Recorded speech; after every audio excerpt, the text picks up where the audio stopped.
திருவாரூரில் தெருநாய் கடித்து சிகிச்சை பெறாமல் இருந்த இளைஞரின் செயல் நாய் போல் மாறி உயிரிழந்த சம்பவம் பெரும் அதிர்ச்சியை ஏற்படுத்தியுள்ளது. திருவாரூர் மாவட்டம் நன்னிலம் அருகே உள்ள முடிகொண்டான் கிராமத்தைச் சேர்ந்த 22 வயதான இளைஞர் ஆகாஷ் கூலி வேலை செய்து வருகிறார்.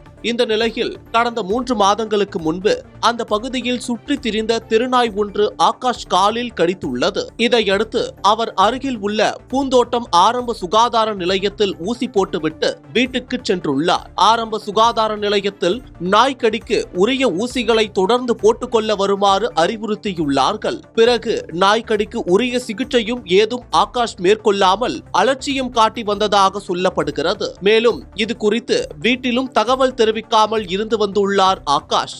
இந்த நிலையில் ஆகாஷின் நடவடிக்கைகள் கடந்த 2 நாட்களாக வித்தியாசமாக இருந்ததை வீட்டில் இருந்தவர்கள் கவனித்துள்ளனர்.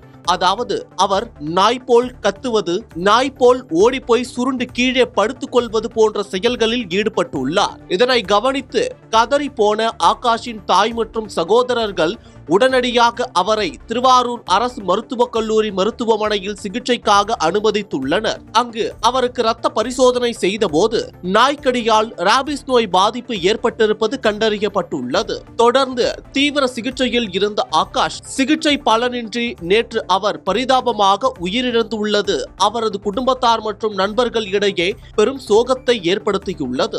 மேலும் அவருடைய உடலை சுகாதாரத்துறையினர் குடும்பத்தினரிடம் ஒப்படைக்காமல் நோய் தொற்றை தடுக்க அருகே உள்ள மயானத்தில் அடக்கம் செய்துள்ளனர். இதனை கண்ட ஊர் மக்கள் மற்றும் உறவினர்கள் கதறி அழுத காட்சி பார்ப்போரை கலங்கடித்தது. நாய் கடித்து அலட்சியமாக இருந்து வாலிபர் உயிரிழந்தது அந்த பகுதியில் பெரும் சோகத்தை ஏற்படுத்தியுள்ளது.